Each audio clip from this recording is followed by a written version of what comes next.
ఒక ఆడపిల్ల జీవితానికి ఏ సమాధానం చెప్పమంటావు సార్? ఒక ఆడపిల్ల జీవితం అంటే ఆట వస్తువు అనుకున్నట్టుగా ఆడుతుంది. ఈ మగాడి సమాజానికి సమాధానం చెప్పేదాకా ఈ జేడి వదిలిపెట్టదు సార్. ఆడపిల్ల అంటే ఆట వస్తువు కాదు, మహంకాళి అని చెప్పేసి అందరికీ గుణపాఠంగా, ఆఖరికి అవినాష్తో సహా సుమ చావు కారణమైన ఒక్కొక్కరి తాట తీసి వాళ్ళ రక్తంతో ఆ తర్వాత సుమ చితికి నిప్పంటించేదాకా వదిలిపెట్టదు ఈ జేడి.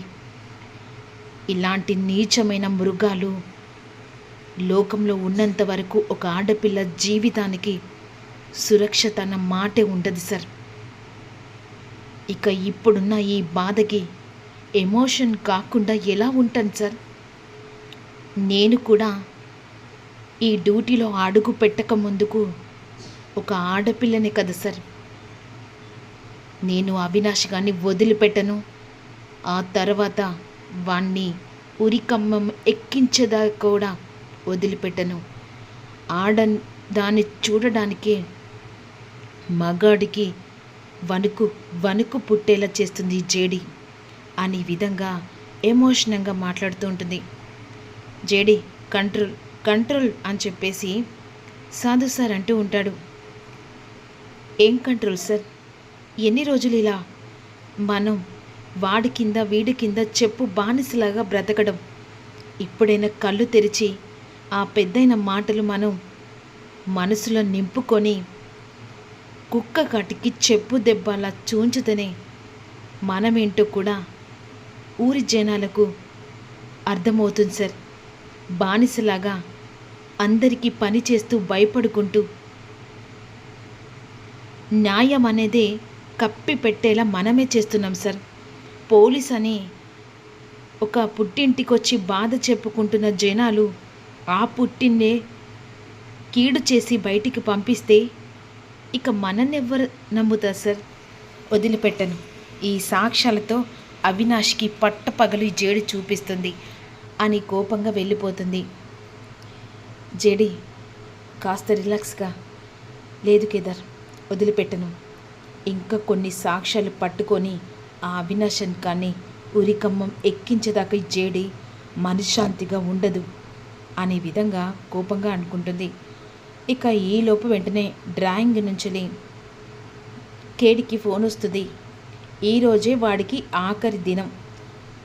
ఆ ఆఖరి దినంలో వానికి తద్దినం పెట్టించి వాని ఇంట్లో నుంచి తీసుకెళ్ళరా సార్ అని అన్న తర్వాత, సరే మేము వస్తున్నామని కేడి కాల్ కట్ చేస్తారు.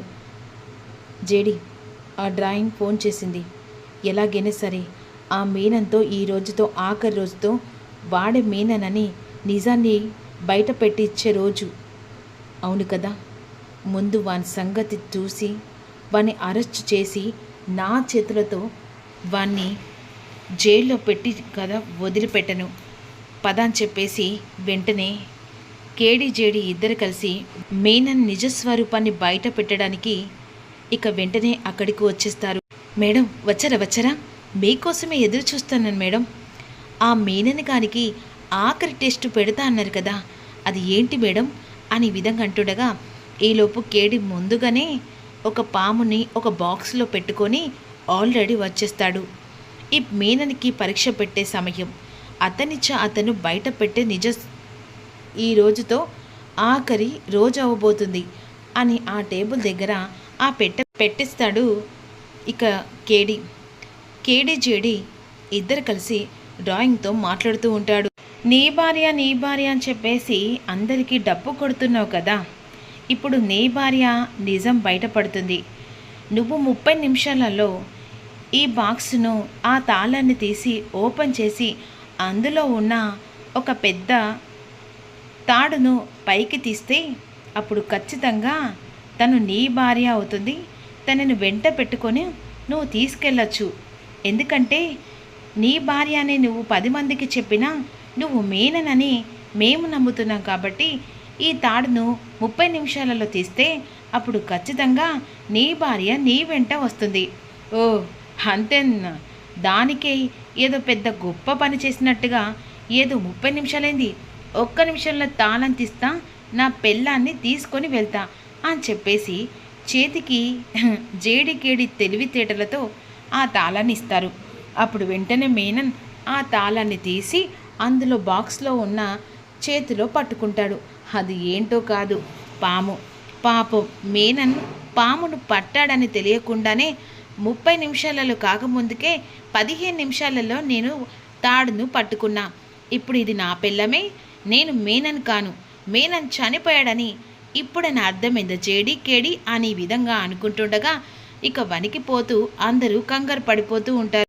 ఏంది బాయ్, ఏం పట్టుకున్నావు, నీకైనా అర్థమవుతుందా అని చెప్పేసి అంటుండగా పా పా ఏంటిరా ఏంటి అని చెప్పేసి చేతిలో ఉన్న ఆ పామును చూసరికి ఒక్కసారి కాటేస్తుంది. అక్కడున్న డ్రాయింగ్ ఇక అందరు కలిసి పారిపోతారు. హ్యాపీగా జేడికేడి చైర్లో కూర్చొని అలా ఊగుతూ ఉంటారు. ఈలోపు ఒళ్ళంతా విషం ఎక్కేస్తుంది. 10 నిమిషాల్లో నువ్వు ఇక్కడే చచ్చిపోతావు మీనం. ఆ తర్వాత నువ్వు చనిపోయావని చెప్పేసి జనాలను నమ్మిస్తున్నావు కదా, నిజంగానే జనాలు నువ్వు చనిపోయావని చెప్పేసి నమ్ముతారు. నువ్వు చచ్చినా బ్రతికినా చచ్చినట్టే లెక్క అని చెప్పేసి జేడి విధంగా మీనంతో ఆటాడుకుంటూ ఉంటుంది. జేడి జేడి నీకు దండం పెడతాను, నన్ను బ్రతికించు అని చెప్పేసి జేడి కాళ్ళు పట్టుకుంటూ ఉంటాడు మీనన్. అప్పుడు జేడి నవ్వుతూ, ఏంటి మీనన్, నీ ప్రాణం అంతే అంత తీపిగా ఉందా? జనాలందరినీ చంపి నీకు ఆ రక్తమే నీకు ఒక మందులాగా అదే నువ్వు తాగేసావు కదా ప్రతి ఒక్క రక్తాన్ని. వాళ్ళ ప్రాణాలు కావా? ఇప్పుడేంటి నీ ప్రాణము లెక్క, చంపే వాళ్ళ ప్రాణాలు ఇంకో లెక్కనా? ఏంటి జేడి, ఇప్పుడు నువ్వు కావాలని చంపేయాలని చెప్పేసి అనుకుంటున్నావా? చెప్పడానికి ఏం లేదు మీనన్, నువ్వు మీనన్ కాదు కదా, నీ ప్రాణం పోతేంట, ఆల్రెడీ మీనన్ చచ్చిపోయాడు కదా అనే విధంగా కేడి అంటూ ఉంటాడు. కేడి నీకు దండం పెడతాను, నా మాట అర్థం చేసుకో, నేను చావకూడదు అనే విధంగా అంటుండగా నువ్వు బ్రతకడం వల్ల నాకేమి ఉపయోగం చెప్పు, నువ్వే చెప్పు అనే విధంగా ఇక జేడి అంటూ ఉంటుంది. ఇక నీతో వచ్చిన లాభం ఏం లేదు కానీ కేడి వెళ్దాం పదా. జిడి దండం పెడతాను, నేను అందరి ముంగట మేననని ఒప్పుకుంటా, నన్ను బ్రతికిస్తావు కదా. ఆ మాటలు నీళ్ళ ముట్టలు. కేడి పద, టైం వేస్ట్, చాలా పనులున్నాయి. నిజం చెప్తున్నాను, నా మీద ఒట్టేసి చెప్తున్నాను, నువ్వు మీడియాను పిలిపించు, అందరి ముంగట నేను మీననని ఒప్పుకుంటాను అని చెప్పేసి వెంటనే కేడి ఫోన్ చేసి మీడియాను పిలిపిస్తుంది. మీడియాను పిలిపించేసరికి మీడియా మొత్తం వచ్చేస్తారు. నేనే మీనన్ని, నేను చావలేదు, అందరినీ భయపెట్టేయడానికి నేను చచ్చినట్టు నాటకమాడను, కానీ నేను బ్రతికున్న మీనన్ని అని చెప్పేసి ఈ విధంగా మీడియా ముంగట నిజాన్ని బయట పెట్టేస్తుంది జేడి. ఈలోపు వెంటనే ఇక నేను మీననని అందరి ముంగట చెప్పాను కదా జేడి, వెంటనే నన్ను హాస్పిటల్ తీసుకెళ్ళు, నన్ను బ్రతికించు అని చెప్పేసి అన్న తర్వాత ఇక వెంటనే మీనన్ని హాస్పిటల్ దగ్గరికి తీసుకెళ్తుంది జేడి. పోలీసులు ఇక ఎంక్వైరీ ప్రతి ఒక్కటి జరుగుతూ కస్టడీలోకి మీనన్ని తీసుకుంటారు. టీవీలో న్యూస్ చూసి ఒక్కసారిగా కౌశికి సుధాకర్ అందరూ షాక్ అయిపోతారు. అప్పుడు కౌశికి అంటుంది, నన్ను పిచ్చిదాన్ని చేశారు కదా, మీనన్ చనిపోయాడని చెప్పేసి ఇప్పుడు టీవీలో ఆ జేడు చూడు ఎలా నిజాన్ని బయట పెట్టించిందో అని కౌశికి అంటుంది. హాస్పిటల్ తీసుకెళ్లిన తర్వాత ఈలోపు పాము కాటేసిందని చెప్పేసి డాక్టర్ దగ్గర కూర్చొని కంగారు పడుతుండగా, అసలు నీకెవరు చెప్పారయ్యా పాము కాటేసిందని? ఆ పాముకు విషాన్ని అంటే కూరలు తీసేశారు. నువ్వు ఆల్రెడీ ఈ టైంకి చచ్చి స్వర్గలోకంలో నరకలోకంలో ఉండేవాడివి. పాము కాటేసిన మరుక్షణం చస్తారు. నీ ఒంటికి విషం కాదు కదా, ఏం మాత్రం కూడా ఇంచు కూడా ఎక్కలేదు. అది కూరలు తీసిన పాము కావడానికి నువ్వు బ్రతికున్నావు. నీతో నిజం చెప్పేయడానికి అనేసరికి మీనన్ ఒక్కసారి షాక్ అయిపోతాడు.